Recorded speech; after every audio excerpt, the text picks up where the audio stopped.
আজকে আপনাদের সাথে খুবই গুরুত্বপূর্ণ একটা বিষয় নিয়ে আলোচনা করব। যেহেতু আপনাদের অলরেডি আইসিটি পরীক্ষা শেষ হয়ে গেছে, সামনে 10 তারিখে আপনাদের পদার্থ প্রথম পত্রের পরীক্ষা। এই কম সময়ের ভিতরে পদার্থ প্রথম পত্রের প্রস্তুতিটা কিভাবে নেওয়া উচিত বা প্রত্যেকটা চ্যাপ্টার অ্যানালাইসিস করে কোন কোন টপিকগুলো গুরুত্বপূর্ণ বা কোন কোন টপিকগুলো পড়লে পরীক্ষায় আপনি শতভাগ কমন পাবেন, আশা করি আজকের এই ভিডিওটা প্রথম থেকে শেষ পর্যন্ত দেখলে আপনাদের ক্লিয়ার একটা ধারণা হয়ে যাবে।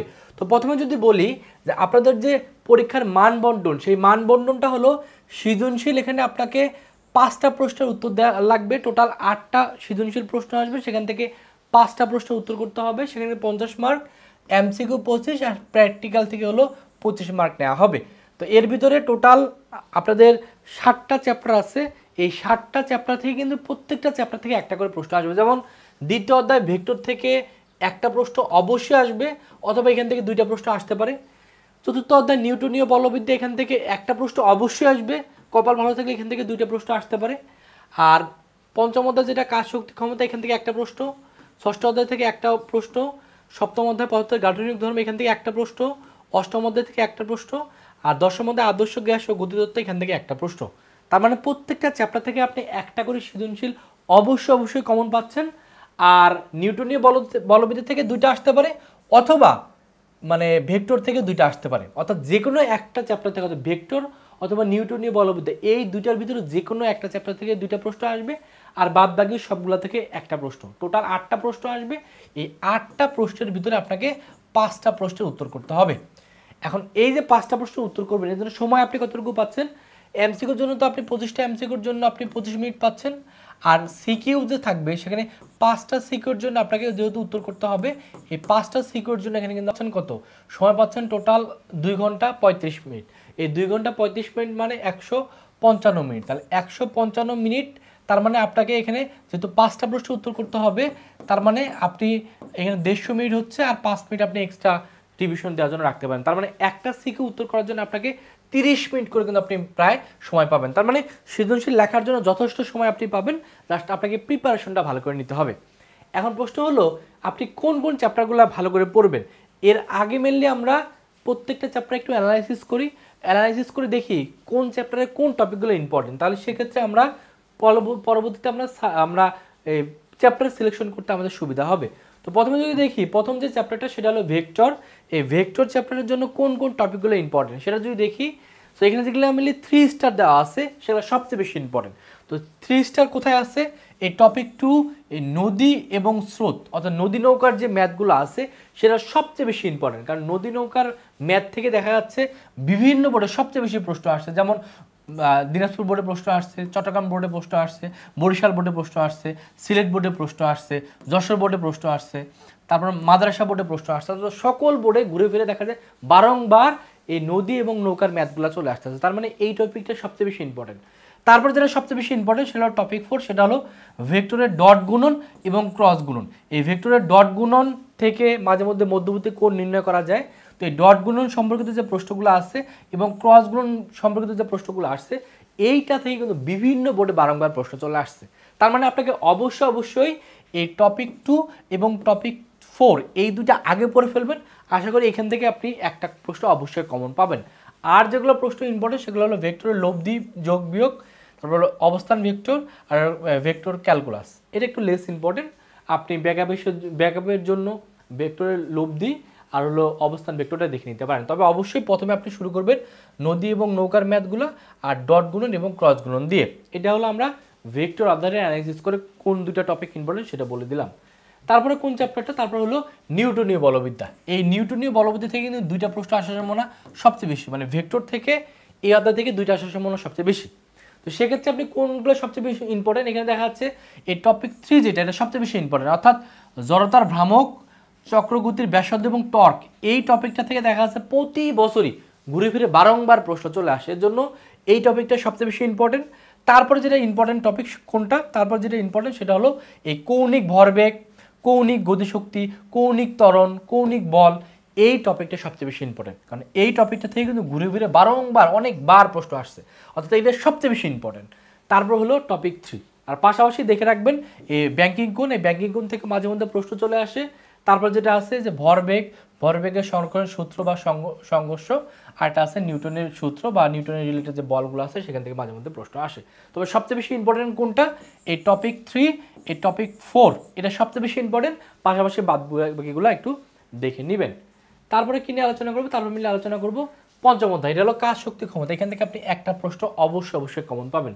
এখানে সবচেয়ে ইম্পর্টেন্ট কোনটা, এই কৃতকাজ। এই কৃতকাজ নিয়ে আপনাকে প্রশ্ন অবশ্যই আসবে এবং কৃতকাজ থেকে প্রতি বছরে কিন্তু ঘুরে ফিরে প্রশ্ন চলে আসে।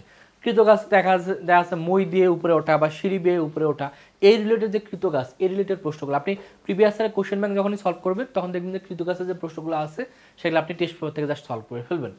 তারপরে দেখেন যেটা ইম্পর্টেন্ট সেটা হলো ক্ষমতা। এই ক্ষমতাটা সবচেয়ে বেশি ইম্পর্টেন্ট, বিশেষ করে কুয়ার যে ম্যাথগুলো আছে, এই ক্ষমতার ক্ষেত্রে যে কুয়ার যে ম্যাথগুলো আছে সেই কুয়ার ম্যাথগুলো অবশ্যই করবেন, কারণ এখান থেকে ঘুরে ফিরে বারংবার প্রশ্ন আসে।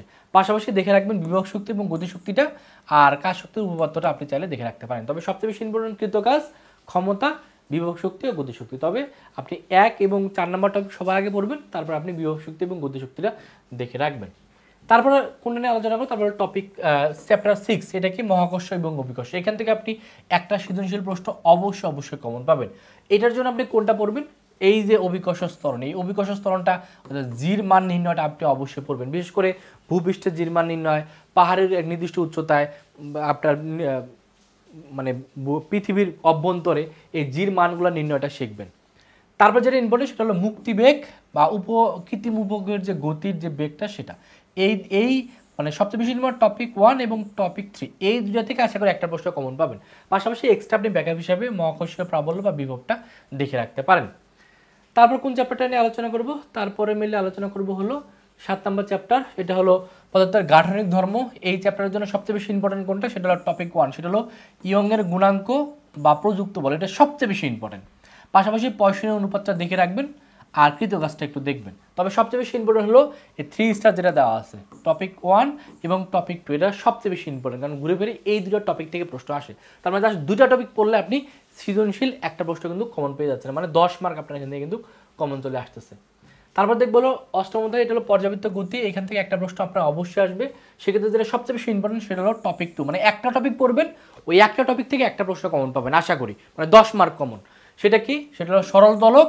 এই সরল দোলকের মাধ্যমে যে পাহাড়ের উচ্চতা নির্ণয় করা যায় এটা একটু দেখে রাখবেন। এটা মেনলি টেস্ট পেপার খুললে দেখবেন এটা নিয়ে বারংবার প্রশ্ন আসছে, সেটা একটু দেখে নেবেন।